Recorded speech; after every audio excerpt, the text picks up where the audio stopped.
Bonjour, bonsoir au microphone, Bruno Guglielminetti. Très heureux de vous retrouver pour cette nouvelle édition régulière de mon carnet, l'édition du vendredi 13 janvier 2023. Merci d'être là encore cette semaine. J'espère que vous avez apprécié mon édition spéciale du CES la semaine dernière. En tout cas, j'ai eu beaucoup de plaisir à le faire et j'ai reçu des bons mots et j'ai vu ça aussi sur les réseaux sociaux. Alors, tant mieux. C'était fort intéressant comme événement à couvrir et puis j'ai rencontré bien des gens et j'ai encore plein de choses dans ma tête et je partagerai ça avec vous au fil des semaines et des mois à venir. Cette semaine, on revient les deux pieds à Montréal avec une édition régulière. Ça veut dire des invités très intéressants, comme à l'habitude, qui viennent partager avec nous leur activité et leurs réflexions. Cette semaine, alors, je vous présente Aïda Bumbo qui a remporté une compétition internationale avec son collègue en développant une application pour le furteur Chrome qu'on pourrait qualifier de responsable. Également, au sommaire de cette édition, une discussion avec le scientifique des données principales de la firme conseil Adviso pour parler avec lui du rôle de l'intelligence artificielle dans le domaine du marketing et de la relation avec les clients. Et mes collègues sont aussi présents. Vous avez Stéphane Récoul qui va nous proposer un regard pour savoir à quoi va ressembler l'année 2023 dans le monde du numérique. Et puis Jean-François Poulain, de son côté, va nous proposer une rencontre avec un spécialiste qui pratique le UX éco-responsable. Maintenant, je prends un instant pour saluer 5 auditeurs de mon carnet.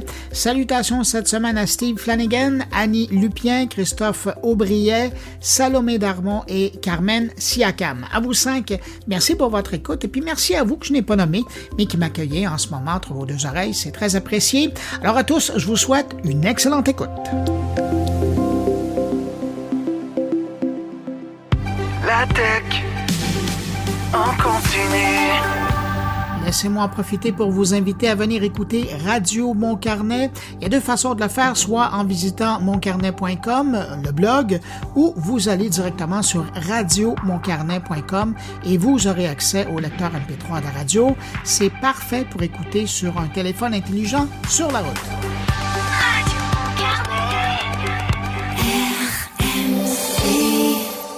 On parle beaucoup de chat GPT depuis un mois ou deux, mais d'autres intelligences artificielles commencent à attirer l'attention. Et c'est le cas de la nouvelle innovation de Microsoft avec son Val-I, qui arrive à imiter la voix de quelqu'un après l'avoir entendu pendant seulement 3 secondes.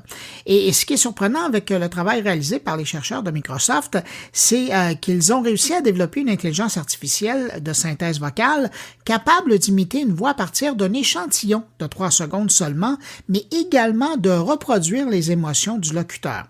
Et donc, de lui faire dire autre chose que ce qu'il a dit, et avec une autre émotion que l'original qui va de la colère à un ton amusé. C'est vraiment impressionnant d'entendre ça. Mais avec cette avancée, Microsoft est quand même conscient qu'il y a des risques de dérapage, mais quand même mise sur les bénéfices de l'utilisation de Val-I avec des applications de synthèse vocale.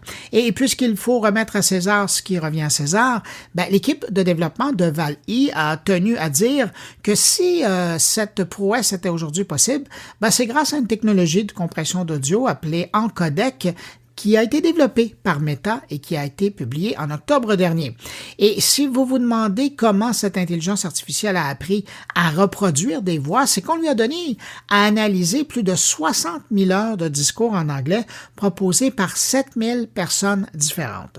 Je termine quand même en mentionnant que par mesure de sécurité, Microsoft n'a pas rendu disponible le code source de son intelligence artificielle pour le moment.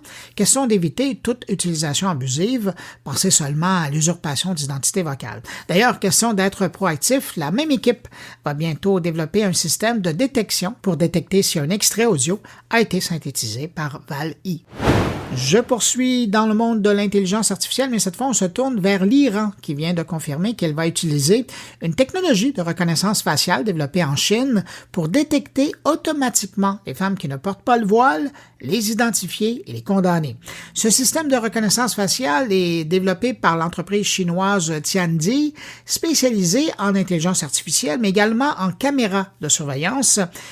Et ça nous rappelle que l'intelligence artificielle, il faut le dire, peut aussi être utilisé de cette façon contre la population. Pour le moment, on sait que l'entreprise chinoise a pour client le corps des gardiens de la révolution islamique, la police nationale et une organisation de travail pénitentiaire gouvernementale. Avec ce nouveau système, donc, les femmes qui ne portent pas leur voile pourront être identifiées en utilisant une base de données de visages féminins du pays et celles qui seront identifiées recevront une amende ou seront directement visitées à leur domicile. Et dans le cas de l'Iran, on peut vraiment parler d'une dictature islamique high-tech maintenant parce que la reconnaissance faciale est déjà pas mal utilisée par divers organismes gouvernementaux du pays. D'ailleurs, depuis 2020, le gouvernement utilise la reconnaissance faciale pour envoyer des amendes et envoyer des textos d'avertissement aux femmes qui ne portent pas le hijab dans leur véhicule. On va changer d'air un peu si vous le voulez. On va parler de YouTube et de gros mots. Sans vraiment trop d'explications, YouTube a décidé de savonner la langue, mais surtout le portefeuille de ses utilisateurs qui parlent mal. Depuis quelques jours, les YouTubers qui utilisent des gros mots voient leurs vidéos démonétisées. Donc, il n'y a plus de revenus qui viennent de ces vidéos. C'est que YouTube a drastiquement durci ses règles en matière d'utilisation de gros mots sur sa plateforme et pour s'assurer que les YouTubers allaient bien comprendre la nouvelle façon de faire, YouTube s'assure maintenant que les contrevenants en paient les frais aussitôt que l'algorithme de YouTube détecte un gros mot ou une vulgarité présentée dans la vidéo. C'est d'ailleurs pourquoi certains YouTubers ont maintenant décidé d'eux-mêmes de censurer leurs propres vidéos en y ajoutant des bruits de censure comme celui-ci pour ne plus faire entendre les mots vulgaires qu'ils utilisent. Et je termine avec ces données publiées cette semaine par l'Observateur des technologies médias, l'OTM, qui illustre comment les Canadiens des différentes régions du pays utilisent les médias et la technologie de différentes façons, et même entre francophones à travers le pays. Voici quelques faits saillants de ce rapport. D'abord, on apprend que, comparativement à la moyenne de la population francophone à travers le pays, les francophones du Québec sont plus susceptibles de posséder un téléphone intelligent. On parle de 90% versus 85%. Les francophones qui vivent à Montréal et à Québec sont de plus grands consommateurs de nouvelles en ligne. Ils sont plus susceptibles de consulter les nouvelles en ligne que la moyenne des francophones au pays. Les services de vidéos sur demande par abonnement comme Netflix sont plus utilisés chez les anglophones que chez les francophones vivant à Montréal, 79% versus 77%. Mais les francophones de Montréal sont davantage portés à être abonnés à ce type de service que les autres francophones au pays.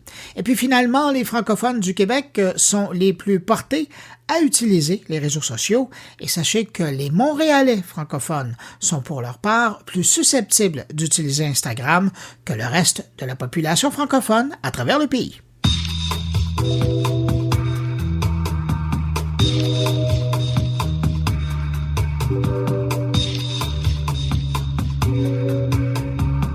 Je reviens à peine de Las Vegas où j'ai croisé des centaines, pour ne pas dire des milliers d'entrepreneurs qui avaient plein de bonnes idées.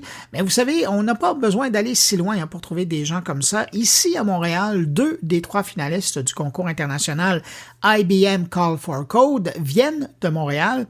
Et cette semaine, je vous présente l'équipe de 2 développeurs de chez Morgan Stanley à Montréal qui ont décroché la 3e place au niveau international et remporté 25 000 $ US en bourse pour leur projet Nearby.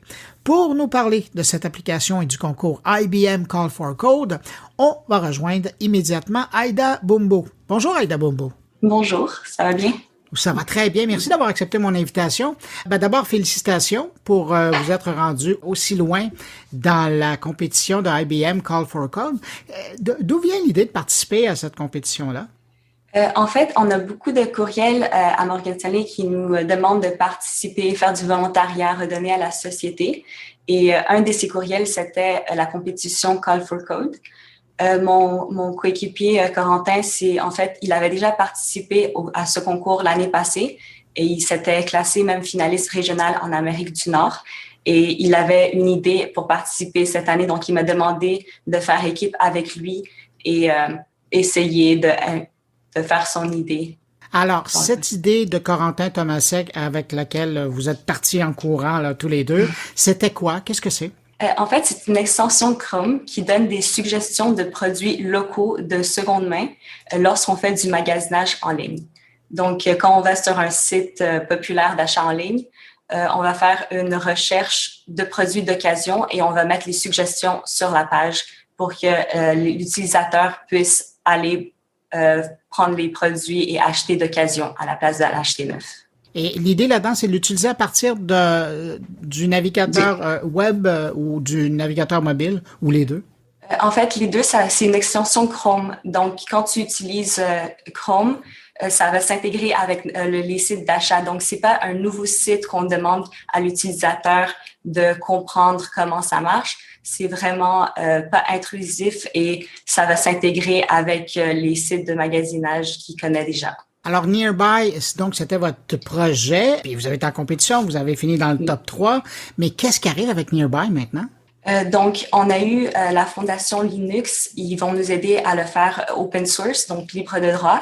Et beaucoup de personnes peuvent contribuer au code, ajouter d'autres sites de magasinage ou des sites de seconde main pour avoir la plus grande portée. En fait, on veut rendre le site mondial et global.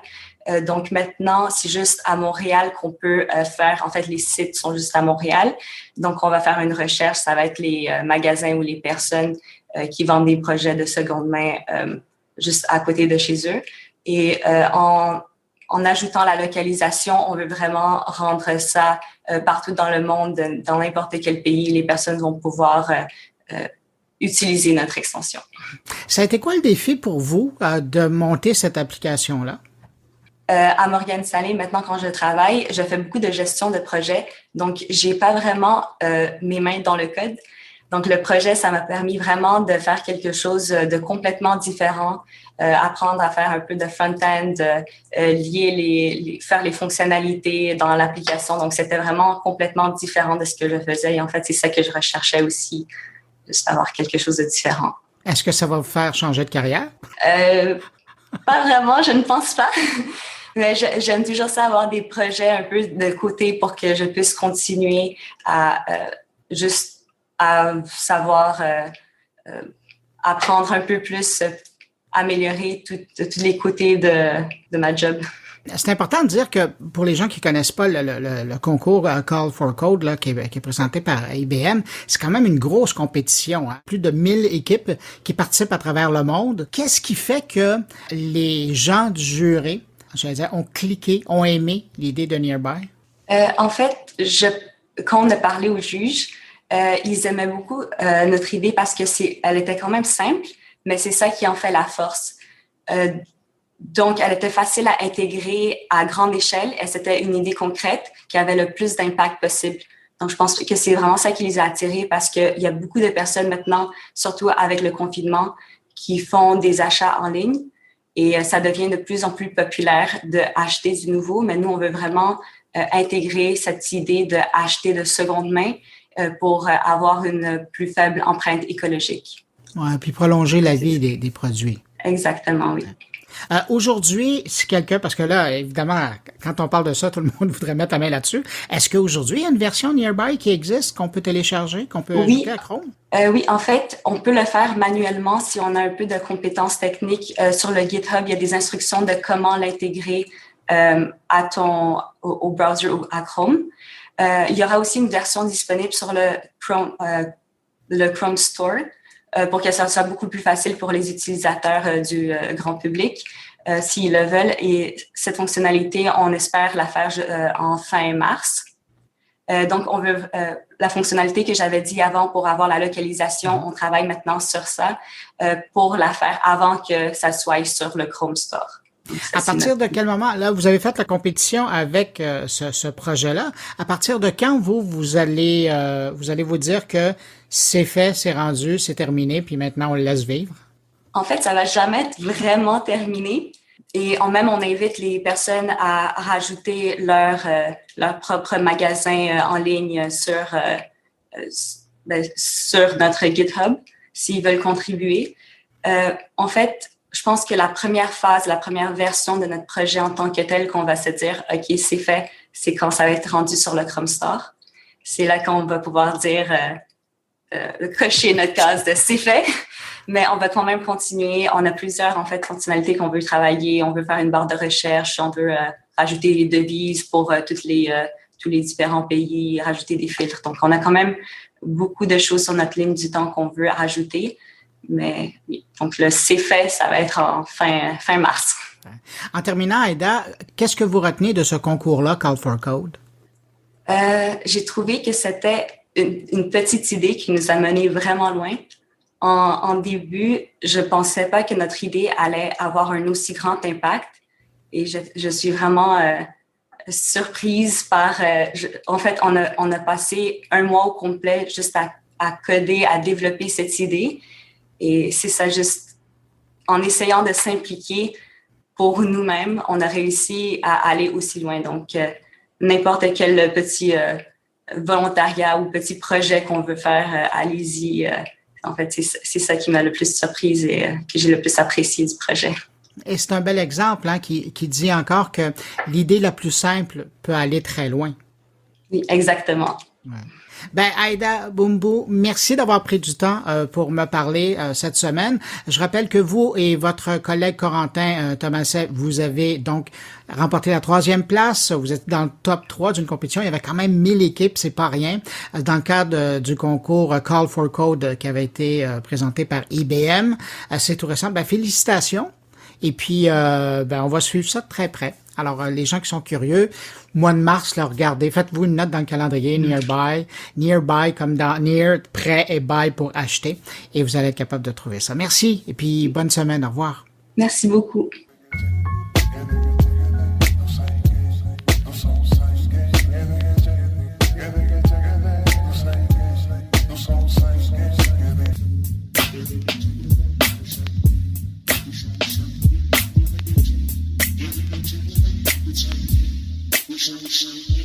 En décembre dernier, Roger Camna, le scientifique de données principal de la firme conseil Adviso, publiait un texte sur le blog de l'entreprise intitulé « Le marketing relationnel à l'ère de l'intelligence artificielle ».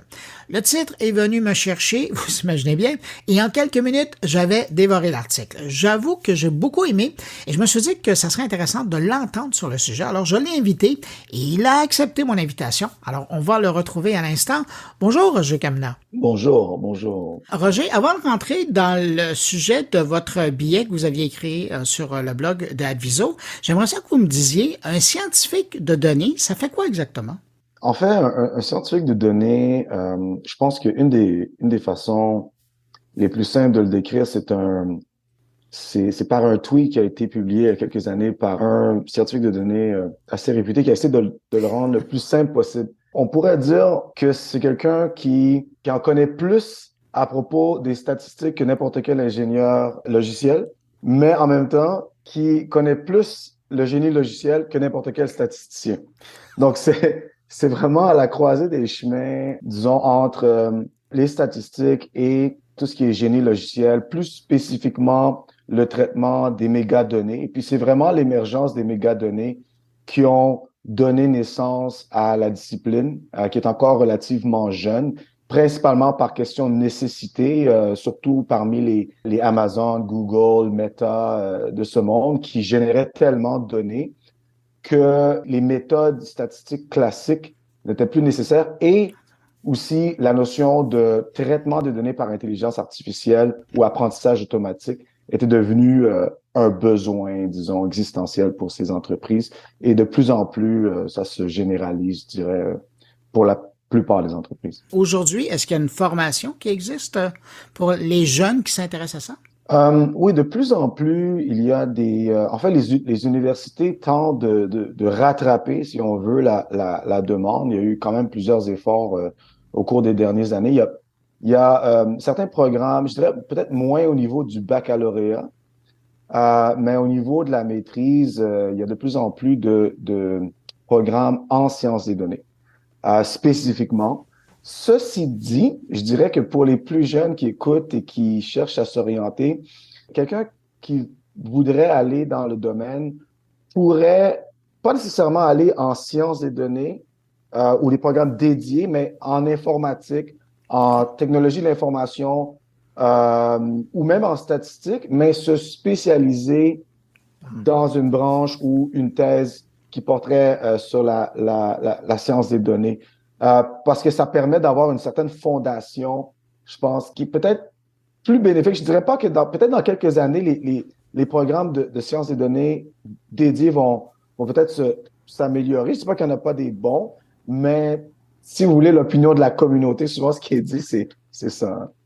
Ben, pour mieux comprendre les outils, il faut savoir comment ça fonctionne. C'est ça. Puis, parfois, des programmes qui se disent en sciences de données sont bons, mais vont sauter certains concepts fondamentaux, notamment en informatique ou en statistique. Puis parfois, ça peut nous rattraper. Donc, ça serait le petit conseil que je pourrais donner. Ben, merci d'avoir fait œuvre utile comme ça pour parler de formation, puis de nous avoir mieux décrit ce qu'est un scientifique des données. Maintenant, je vous amène à la raison pour laquelle on se parle cette semaine. Vous avez écrit donc un billet sur le blog de Adviso. Ça a attiré mon attention, puis je suis pas le seul parce que je sais que ça a été populaire, ce billet-là. Et c'est intitulé « Le marketing relationnel à l'ère de l'intelligence artificielle ». Vous avez écrit ça dans un moment où on peut dire que la fin de l'année 2022 a été marquée par OpenAI et son chat GPT. Et puis, quand j'ai lu ça, je me suis dit, c'est intéressant de voir comment on peut utiliser ou comment on pourrait utiliser l'intelligence artificielle dans un contexte de marketing relationnel. J'aimerais ça vous entendre là-dessus. Ça a été quoi la prémisse pour écrire ce texte-là dans votre tête?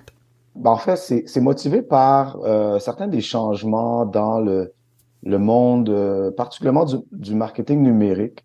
On sait que, en fonction des soucis pour le respect de la vie privée, des données personnelles, il y a des changements qui s'opèrent au niveau des navigateurs, notamment. On sait que c'est déjà en cours avec tout l'environnement Apple. Ça, vous pensez à la disparition des cookies? La disparition des cookies, des identifiants mobiles également, et ça devient conséquent pour les marketeurs qui, pendant, je dirais, probablement durant la dernière décennie, parlaient beaucoup d'intelligence artificielle, de mégadonnées, mais c'était beaucoup dans une black box, on pourrait dire. C'était en utilisant des plateformes déjà qui utilisaient déjà ces technologies sans trop avoir à se préoccuper de comment ça fonctionne. Mais avec ces changements, les entreprises ne peuvent plus dépendre autant de Google, Facebook. On a vu d'ailleurs les actions de Facebook, à quel point elles ont été affectées par ces changements. Donc, on voit une tendance vers, OK, les marketeurs doivent maintenant se poser des nouvelles questions. Maintenant, je dois utiliser mes données, je dois les exploiter pour essayer de reproduire un petit peu l'effet de ce qui va disparaître finalement. Alors, comment je fais? Puis, au cours des années, ce qu'on remarque également, c'est qu'il y a beaucoup de données auprès des marketeurs. Même quand je parle parfois avec les équipes TI, puis les équipes marketing qui souvent, souvent, ils s'entendent pas toujours. Mais une des choses que j'essaie d'expliquer en faisant le pont là, qu'on essaie de faire chez Adviso, c'est souvent le pont entre ces deux équipes-là, c'est de dire aux équipes TI, hey, il y a beaucoup de données de ce côté-là, mais c'est pas vraiment exploité. Mais maintenant, comment on va l'exploiter cette donnée? Ben, on ne peut plus le faire avec des fichiers Excel, puis avec juste des formules statistiques de base dans bien des cas. Il va falloir aller plus loin. Donc, l'utilisation de l'apprentissage automatique ou l'intelligence artificielle va devenir un moyen, finalement, de pouvoir traiter ces données et continuer à opérer, disons, au niveau marketing sans dépendre autant des Google, Facebook et de ce monde, en fond. Ben, donnez-moi un exemple concret, là, une organisation qui aurait, puis j'ai bien aimé l'idée de faire le pont entre les services informatiques et le genre du marketing, mais donnez-moi un exemple concret d'un client chez vous ou d'une entreprise que vous avez déjà vu passer là, récemment, où ils pourraient utiliser de l'information qu'ils ont, qu'ils génèrent eux-mêmes de par le trafic qu'ils ont, par leur utilisateur potentiel, et ce que le marketing pourrait en faire. Un exemple, vraiment, c'est en fait un domaine qui est vraiment toucher directement, là, puis on parle avec de plus en plus de clients à cet égard, c'est vraiment le marketing relationnel, d'une part. Parce que qui dit marketing relationnel dit personnalisation, dit potentiellement service à la clientèle. Maintenant, tous ces domaines où, par exemple, la communication par courriel, je pense un exemple que tout le monde peut comprendre, eh bien, on serait étonné de voir, parce que nous, sur notre radar, on remarque que plusieurs équipes marketing font encore ce qu'on appelle, excusez l'anglicisme, du spray and pray. Donc, on envoie des courriels de manière massive, le même courriel à tous nos 2 millions, 3 millions d'abonnés sur notre infolette. Et ben, c'est coûteux, c'est pas efficace, ça génère des taux de désabonnement plus élevés. Les gens sont de plus en plus bombardés par l'information, donc ils veulent pas recevoir 1 million de courriels. Donc, ça s'en va dans un genre de... Ça peut aller jusque dans un... Soit ça en désabonnement ou tout simplement dans les oubliettes de notre boîte de courriel. Alors, ça devient important de personnaliser. Et les outils, encore une fois, black box, ben, parfois... Tu sais, au début, c'était populaire, là, les Einstein de Salesforce. Je ne dis pas que c'est pas bon, là, ce sont des très bons outils, mais on arrive assez rapidement aux limites de ces outils parce qu'ils sont génériques et ils ne sont pas nécessairement entraînés. Et j'utilise le mot entraînement dans le contexte, justement, de l'intelligence artificielle, c'est souvent, ou l'apprentissage automatique, c'est de l'entraînement de données. On entraîne un modèle à comprendre, puis ils ne sont pas entraînés, ces modèles black box, sur les données spécifiques de, je sais pas moi, si je suis Ratemans, si je suis Aldo, si je suis le Cirque du Soleil, ou le contexte d'affaires spécifique. Donc, les entreprises ont besoin de se doter de modèles qui vont être adaptés à leurs clients, à leurs problématiques, à leur réalité. Et ça, ben, je veux dire, ça demande du développement, ça demande des efforts et puis ça demande de lancer ce genre de projet-là. Qui, c'est sûr qu'au début, ça peut faire peur. Parce que avec les clients à qui on parle, parfois, c'est la grande peur. Là, c'est comme, oh mon Dieu, comment après ça, on va maintenir ça. Mais je dirais que ce qu'il faut réaliser, c'est qu'on n'est plus à la même place qu'il y a 5, il y a 10 ans. Quand on prend l'exemple de OpenAI avec Chat, c'est open source. Il y a beaucoup de choses qui sont maintenant open source. Les technologies cloud sont beaucoup plus facile à opérationnaliser. On n'a plus besoin des grosses infrastructures là, avec des gros mots, des gros buzzwords ésotériques comme Hadoop puis ce genre de choses-là.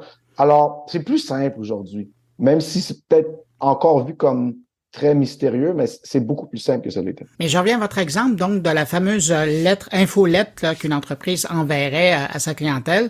Prenons votre exemple de 2 ou 3 millions là, qui pourrait partir. En utilisant l'intelligence artificielle, est-ce que ça veut dire qu'il y aurait 2, 3 millions de versions différentes qui partiraient? Ben, je dirais peut-être pas 2, 3 millions nécessairement. Je dis ça serait de hyper personnalisation. Puis, je pense qu'il faut y aller avec des phases. Souvent, dans ce genre de projet-là, on peut commencer par quelque chose de plus simple, plus général, puis raffiner dans le temps. Puis, parfois, on peut commencer avec des modèles simplement de segmentation. Donc, simplement prendre sa base de données, faire des règles, même utiliser des règles de base qui sont pas de l'intelligence artificielle comme récence, fréquence monétaire, c'est le fameux RFM là, qu'ils appellent. Puis, après, appliquer des modèles d'apprentissage qu'on appelle non supervisés, qui font de la segmentation. Déjà créer peut-être 5, 10, 15 segments qui vont être différenciés par une logique d'affaires, mais traités par un modèle d'apprentissage automatique. On est déjà beaucoup plus loin rendu là, puis on est capable d'identifier peut-être des aspects de « Ah, ce segment-là, il aime tel type de choses ou tel type de produit, ça leur convient pas. » Puis on est capable de personnalisé en fonction des préférences, en fonction de la fréquence de communication, des jours de communication. Donc, ça nous amène déjà un pas plus loin. Puis, ce qu'on voit, nous, sur le terrain, c'est que ça va apporter des taux d'engagement plus élevés et des taux de désabonnement plus bas. Et ultimement, c'est ça qu'on veut. Exactement, ouais. Exactement. Roger, quand vous regardez, là, sortez votre boule de cristal pour les auditeurs, ça va Je vais vous mettre sur la sellette. Parce que là, c'est très clair, puis on voit comment on pourrait utiliser les outils qui existent déjà. Mais vous voyez ça aller où? Dans la prochaine année, dans les 2, 3, je vous dirais pas 10 ans, là, on oublie ça, là, mais dans les 2, 3 prochaines années, on s'en va vers où?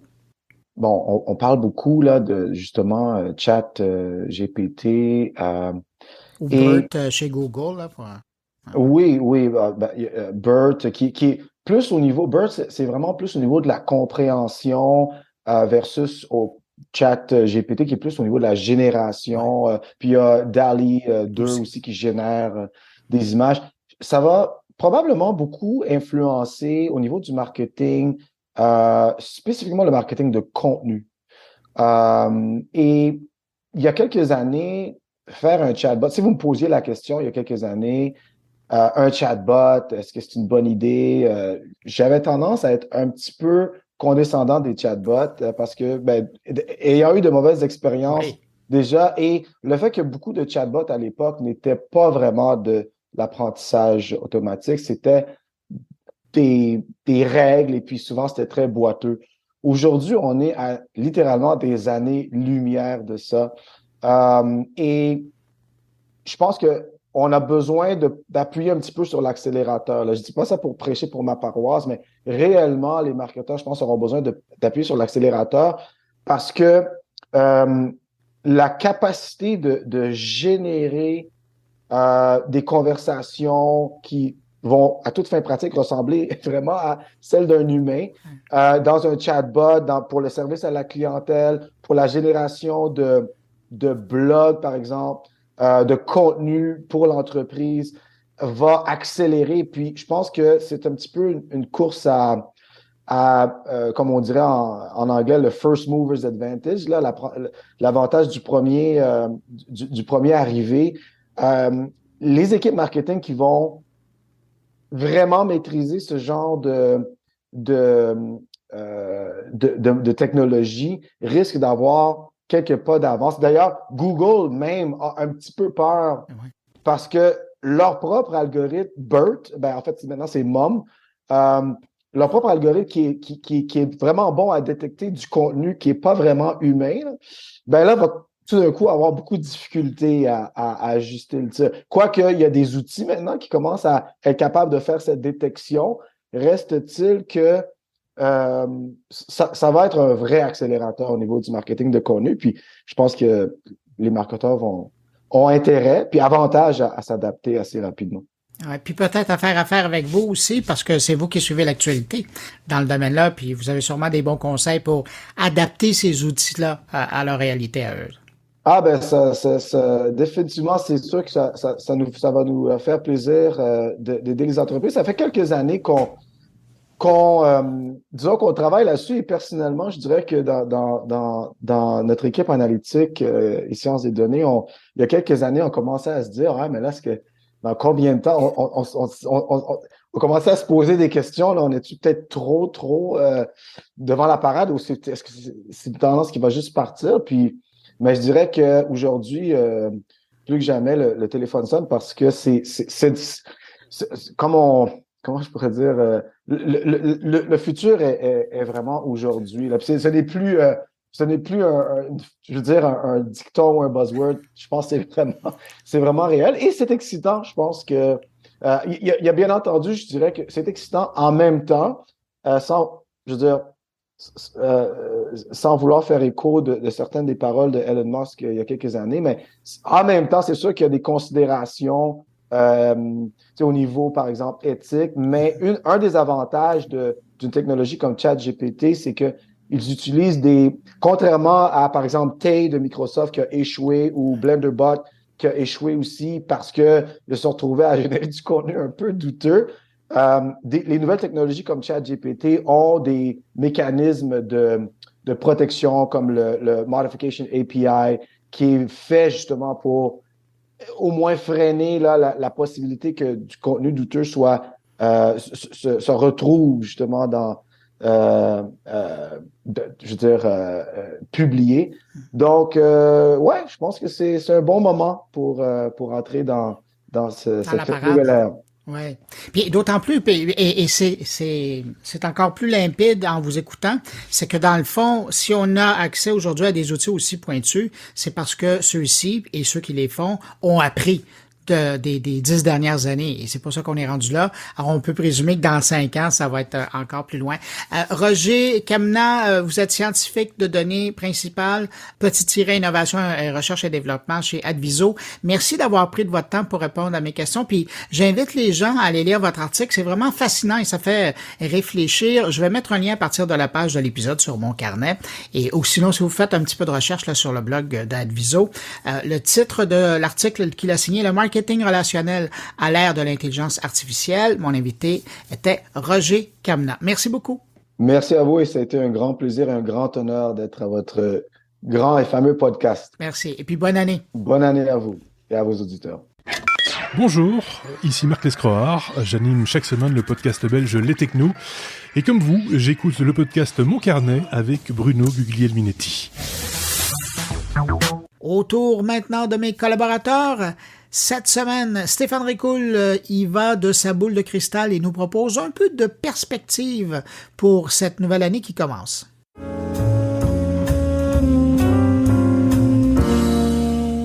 Le grand exercice de se projeter dans l'avenir et de déterminer quelles sont les tendances dans le domaine du numérique qui sont là pour rester et évoluer est de retour. Alors, quelles sont ces avancées qui auront potentiellement un impact important sur ce que nous sommes en tant qu'humains, sur la façon dont nous allons vivre ensemble et sur la façon dont nous pouvons assurer la durabilité de notre planète? Essayons de voir clair ensemble.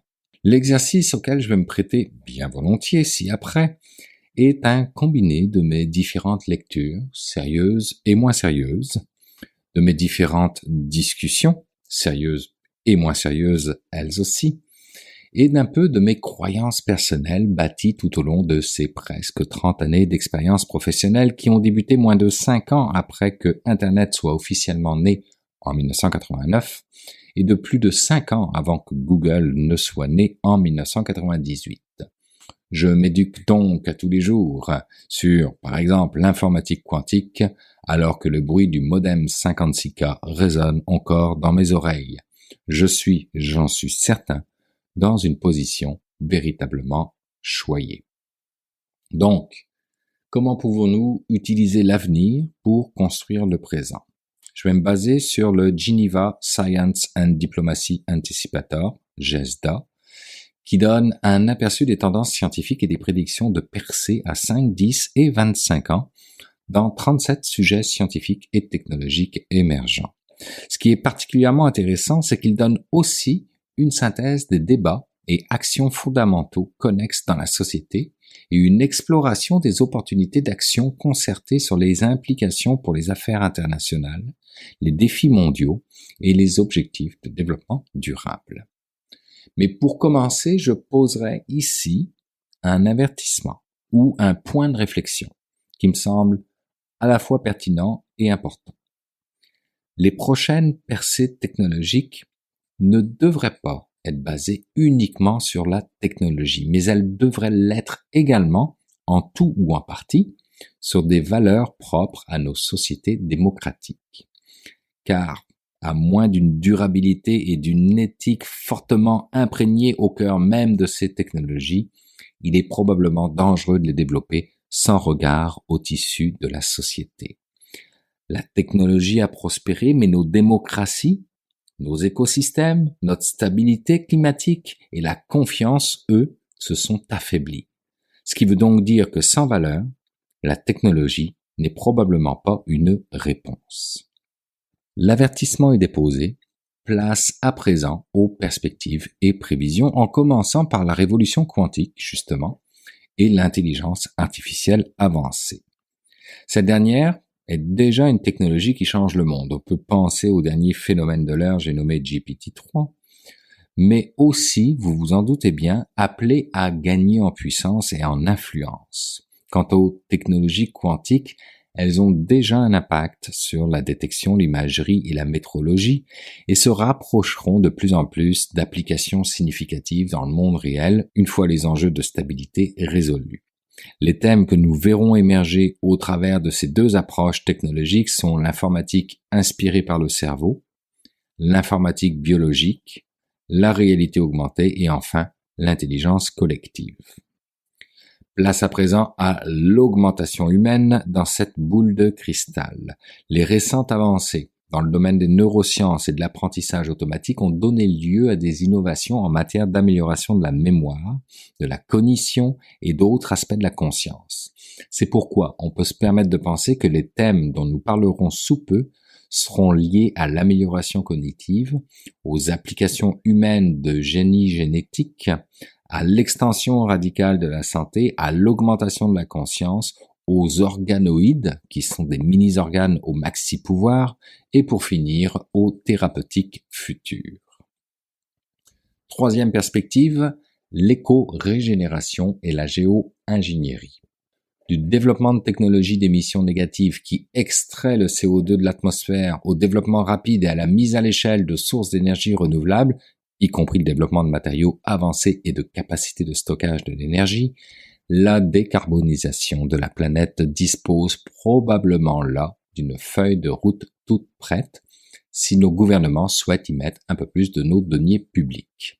Les thèmes qui seront à coup sûr abordés seront la décarbonisation, la simulation du monde, les systèmes alimentaires futurs, les ressources spatiales, l'intendance des océans, la modification du rayonnement solaire et les maladies infectieuses.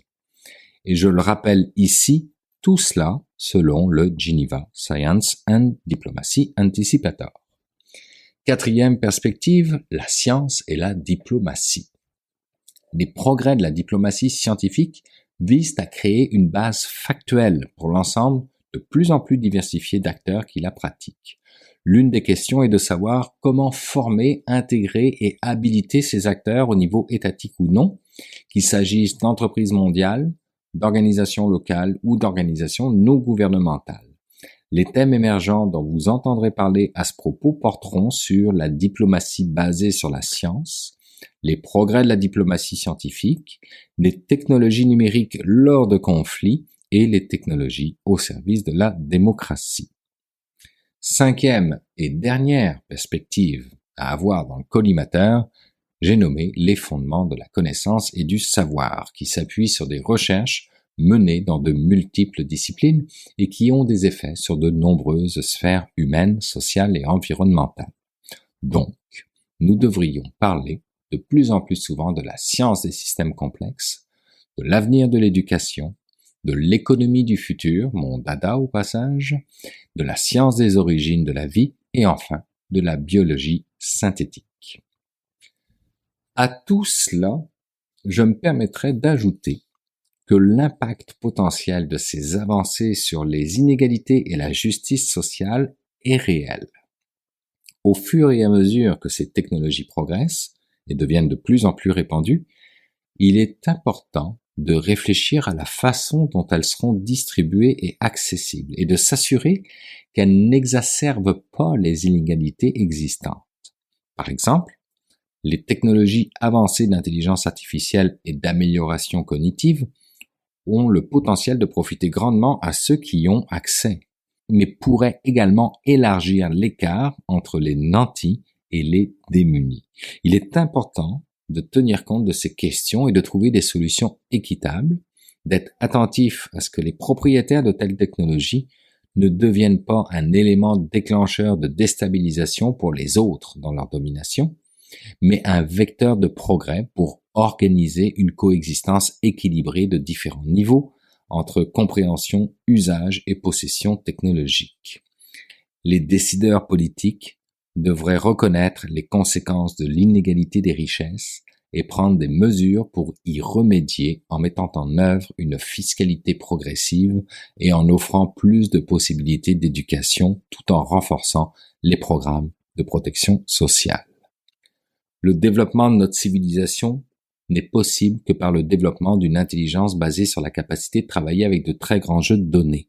Cela signifie qu'en changeant les algorithmes, nous pouvons non seulement changer le chemin vers l'objectif, mais aussi changer l'objectif pour comprendre les algorithmes du chemin vers le présent.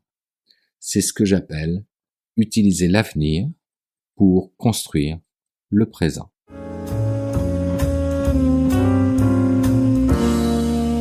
Alors voilà, merci beaucoup Stéphane Ricoul. Maintenant, on va faire un tour du côté de chez mon ami Jean-François Poulain. Bonjour Jean-François. Bonjour Bruno.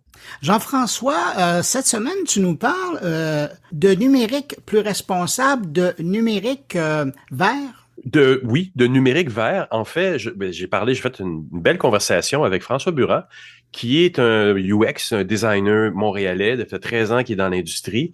Et il a eu une grosse prise de conscience dans sa carrière. Il a maintenant adapté sa pratique au changement climatique. Et on a eu une belle conversation là-dessus. Moi, j'ai trouvé ça intéressant parce que, en fait, c'est beaucoup du UX. En fait, quand tu travailles bien, quand tu planifies bien ton projet, quand tu dilapides pas tes ressources, quand tu minimises le nombre de pages, le nombre d'intervenants, etc., il y a en travaillant bien, en planifiant bien, on y arrive. Et c'est ce qui se propose de faire à travers des formations qu'ils vont donner à Montréal au cours du printemps. Là, il y en a une qui va arriver le 16 février. Je connais pas exactement l'endroit, mais c'est sûr que c'est à Montréal. Et c'est ça, moi j'invite les gestionnaires de projets numériques à aller assister à cette formation-là. Mais bon, tout est dit dans l'entrevue. Là. Je t'invite à venir nous écouter là. Mais Jean-François, est-ce que ça fait partie d'un mouvement? Est-ce que tu sens que ailleurs dans le monde, c'est une démarche qui est en train de se faire aussi? Oui, je pense que oui. Puis, en fait, à date, je l'ai vu plus sur les sites en devanture. Hein. On essaie de faire une économie, des grosses images, des vidéos de background, des trucs comme ça.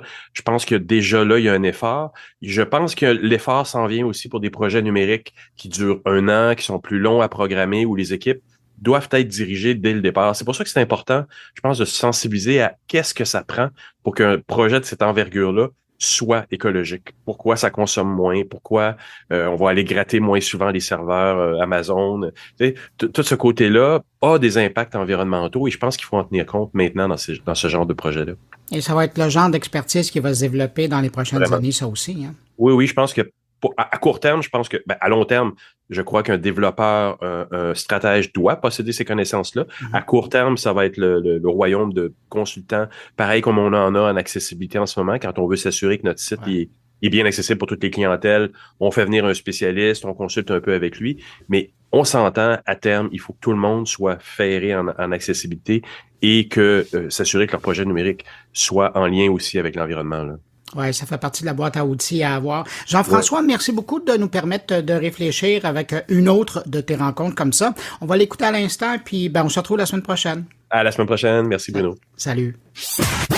Je dirais que dans un premier temps, il faut qu'on comprenne notre rôle, le rôle du numérique, de l'industrie numérique dans la crise climatique. Et donc, à ce titre-là, pour moi, ce qu'il faut mettre en place, c'est déjà de former les experts. Donc, on parle de gestionnaires de produits, product owner, product manager. On parle de designers, UX, UI, on parle de développeurs, de marketeurs, de stratèges, toutes ces personnes qui sont impliquées à un moment donné dans la création et l'amélioration de produits ou services numériques, de comprendre leur impact dans la crise climatique et celle de la biodiversité. On est en plein COP15 actuellement. Donc, je pense que typiquement, le sujet du digital va pas nécessairement être évoqué et pourtant il le devrait jusqu'à certains points. Ouais.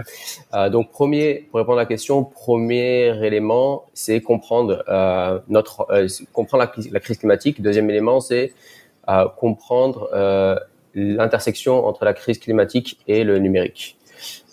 Et pour mobiliser cette industrie, je pense que il va falloir que ensuite on passe à l'action et qu'on réalise qu'il y a un grand effort qui est à produire dans toutes ces industries-là pour de manière générale pour réduire notre empreinte carbone et les émissions de gaz à effet de serre. Donc là, ça dépasse le numérique. Là, c'est toutes les industries là, autant que comment on produit du ciment que comment on consomme, etc. Ouais. Et par rapport à l'industrie numérique, c'est de réaliser que on est à 3,8, donc presque 4% des émissions mondiales de gaz à effet de serre qui sont liées à l'activité et à l'industrie numérique. Donc ça, c'est quelque chose qu'on n'évoque pas assez souvent et qui a un impact environnemental plus élevé ou équivalent à l'aviation. Et donc en fait, quand on le pose de cette manière-là, il devient assez évident qu'on se dit si on fait partie du problème, si on pense un peu comme un designer ou un stratège, on se dit devenir expert du problème, c'est la première partie. Donc là, quand on se dit qu'on représente 4% des émissions mondiales de gaz à effet de serre, on se dit définitivement on fait partie du problème. Et dès lors qu'on développe cette empathie-là pour développer cette compréhension du problème, après c'est de se dire comment on se met dans une posture où on commence à réfléchir aux différentes solutions. Donc pour moi, mobiliser l'industrie numérique, c'est vraiment comprendre la crise climatique, comprendre qu'il y a un grand effort à produire dans toutes les industries, comprendre le rôle du numérique, puis ensuite trouver des pistes de solutions. Et là, on parle aussi beaucoup dans l'industrie de transformation numérique. On va pas arrêter toutes les industries de s'en aller, de faire des initiatives qui vont simplifier, voire améliorer leur processus dans le monde réel, pas nécessairement dans le numérique. J'imagine que ça reste pertinent, mais il faut le faire d'une façon bien éclairée pour arriver à avoir des produits qui sont intelligents. Par exemple, si on veut gérer une chaîne de montage quelque part, il y a quelque chose de bénéfique là-dedans parce qu'on va améliorer beaucoup nos processus. Mais il y a encore des façons de bien le faire malgré ça, là. Absolument. L'idée ici, c'est pas nécessairement d'arrêter ce qu'on fait, de dire c'est de passer d'un extrême à l'autre. C'est soit on est dans l'hyper consommation et dans l'abus, ou d'aller dans l'autre excès qui est de dire on arrête tout puis c'est la fin. L'idée c'est de mieux faire avec ce qu'on a et idéalement de moins faire. Donc pour cela, c'est déjà en partant de comprendre juste d'où viennent nos émissions dans toutes les industries. Là, je parle pas juste du numérique, mais c'est de comprendre d'où viennent les émissions et de mesurer. Donc là, on a différents scopes 1, 2, 3 qu'on pourra discuter au bout d'un moment, mais concrètement, c'est comme dans la gestion et l'amélioration continue de produits numériques, c'est mesurer pour comprendre la performance, puis ensuite au regard de notre compréhension, de définir c'est quoi les objectifs, qu'est-ce qu'on veut atteindre. Si on avait des objectifs de conversion ou de rétention de la clientèle, etc., se dire là j'en suis à 5%, je vais améliorer ce 5%-là. Donc, en fait, il faut qu'on ait une baseline, il faut qu'on ait une base sur laquelle parler. Donc, là, je faisais un peu le parallèle avec les produits numériques, mais c'est pareil pour la mesure des émissions. Il faut mesurer pour savoir où est-ce que les problèmes les problèmes les plus critiques se situent pour pouvoir les adresser. Donc, c'est ça la première étape. Puis ensuite, il faut bâtir des plans d'action précis, mesurés, que l'on peut échelonner. Donc là, on parle notamment quand on parle de la crise climatique, on entend beaucoup de discours autour de l'atteinte de la neutralité carbone à 2050. Ouais. Mais typiquement, on fonctionne pas comme ça dans les entreprises là. On a des objectifs par sprint ou par mois ou par trimestre, par semestre, par année. Et donc, quand on fait un plan d'action lié justement à des améliorations d'empreinte carbone de ces produits ou services numériques, il faut adopter ces mêmes belles pratiques, meilleures pratiques pour dire voici là où on en est, puis voici à l'horizon du trimestre prochain où on veut être, puis avoir un plan d'action bien défini. Et puis ça, c'est des fois un écueil que beaucoup d'entreprises font, parce qu'ils veulent un peu se redorer leur image en ayant des beaux effets d'annonce marketing sur leur page LinkedIn et Twitter. Malheureusement, si c'est à l'horizon 2050 avec aucun échelon et un plan d'action, une stratégie qui est pas vraiment bien conçue, très rapidement, ça peut se retourner contre eux. Donc moi, je dirais, premièrement, mesurer, deuxièmement, avoir un plan d'action précis sur lesquels ils sont confiants qu'il va y avoir l'impact désiré, mais aussi, du coup, que cette confiance-là se retraduit dans leur communication à l'externe pour bien pouvoir expliquer dans quelle démarche ils s'inscrivent. Parfait. Et donc, concrètement, là, demain, au gouvernement ou dans une grande organisation, on se dit, on va démarrer un projet, c'est un projet à 2 millions de dollars, un projet numérique. Qu'est-ce que tu conseillerais justement aux gens que tu as nommé tout à l'heure, product owner, product manager, les gens qui sont en responsabilité du projet, comment ils peuvent bien le démarrer maintenant? Je pense que ce qui peut être très important, c'est déjà de bien s'entourer. Il y a beaucoup d'experts qui travaillent dans ce domaine-là, qui font l'analyse, 1, 2, 3. Il y a beaucoup d'experts qui travaillent dans ce domaine-là. Donc, bien s'entourer, c'est essentiel. Autant des experts qui font de l'analyse de cycle de vie, l'analyse de cycle de vie, d'autres experts qui mesurent vraiment tous les différents scopes d'émissions pour bien comprendre là où sont les problématiques. Autant que des experts dans la transformation numérique. Donc, il y a plein d'experts à aller chercher. Autant que des experts qui sont spécialisés pour comment faire un design responsable ou une infrastructure qui va être plus verte parce qu'elle va elle va demander moins, elle va consommer moins parce qu'il y a moins d'appels aux API et ce genre de choses. Donc il y a un écosystème, et je vais pas les citer tous parce que ça serait beaucoup trop long, mais il y a un écosystème autant à Montréal, au Québec, au Canada que dans le monde qui se bâtit en fait sur justement ce genre de bonnes pratiques. Et puis je pense que l'idée c'est qu'on est plus intelligent à plusieurs. Donc déjà de comprendre ce qui se fait de mieux, puis s'entourer des bonnes personnes. Ensuite, pour être plus pratico-pratique, pour répondre à ta question, je pense encore une fois, ça revient à essayer d'anticiper, si c'est un nouveau produit, d'essayer d'anticiper quels vont être les besoins en termes de consommation d'énergie, autant pour produire ce service-là, mais aussi en termes de consommation d'un point de vue des usagers, à quel point ça va être énergivore, puis encore plus. Nous, on est content au Québec parce qu'on est on tourne pas mal à l'hydro, mais quand on va sur d'autres endroits qui sont où l'internet où l'énergie produite qui va être directement consommée par les usagers est pas mal tournée autour des industries.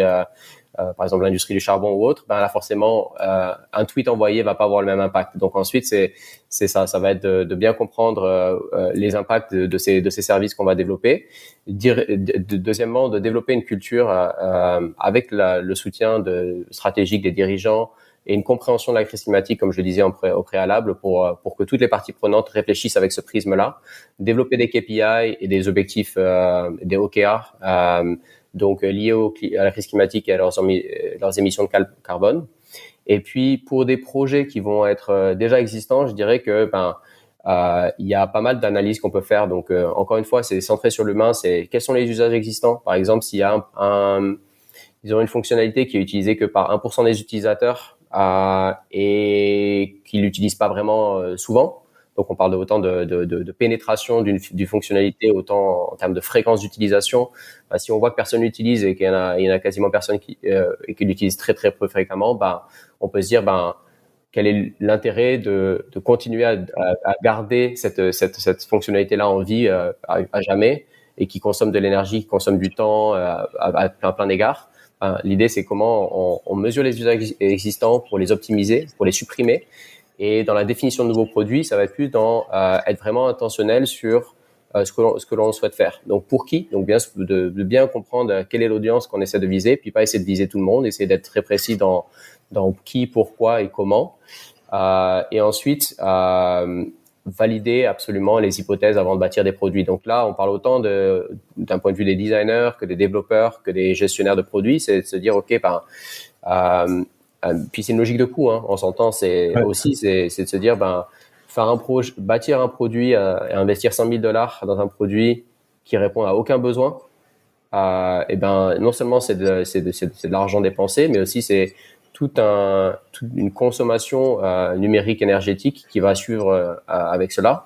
Donc comment éviter cet écueil-là en investissant peut-être plus en démarrage de projet, en comprenant un peu plus les besoins, en validant les hypothèses au préalable, de sorte à ce que quand on fait quelque chose, on le fait pour les bonnes raisons et idéalement d'aller vers plus de produits simples et efficaces. Parce que ça ressemble à la base à une bonne stratégie de développement UX, design UX ou design de gestion de produits intelligente. On travaille, on simplifie, on va chercher les fonctionnalités qui sont les plus intéressantes et les plus économes aussi à quelque part. C'est un beau travail de design que tu décris là aussi, là.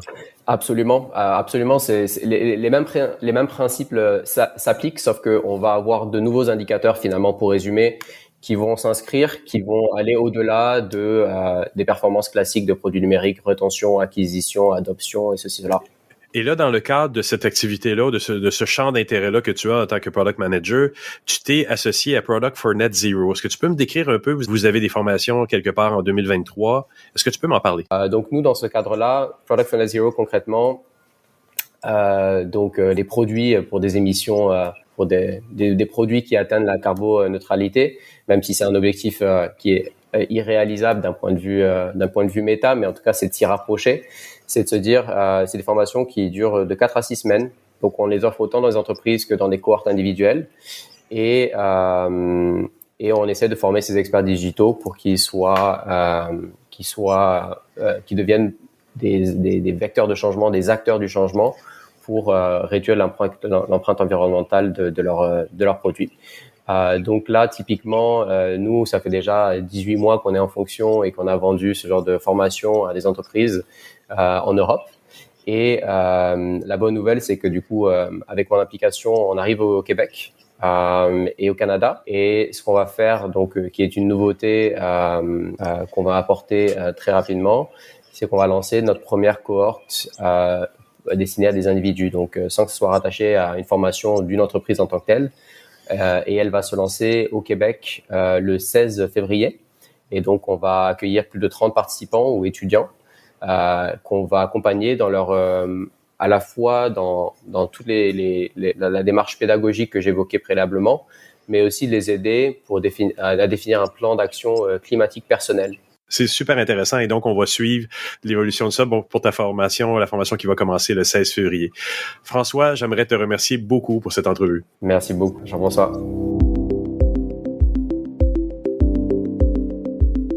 Ben voilà, c'est ainsi que se termine cette édition de Mon Carnet. Merci à mes invités. Merci à Stéphane Ricoul, à Jean-François Poulain pour leur participation cette semaine. Et puis merci à vous également qui êtes restés jusqu'à la toute fin de cette émission. Heureux de vous avoir accompagné dans ce bout de journée. On se donne rendez-vous vendredi prochain pour une nouvelle édition de Mon Carnet. Entre-temps, passez une bonne semaine et surtout, portez-vous bien.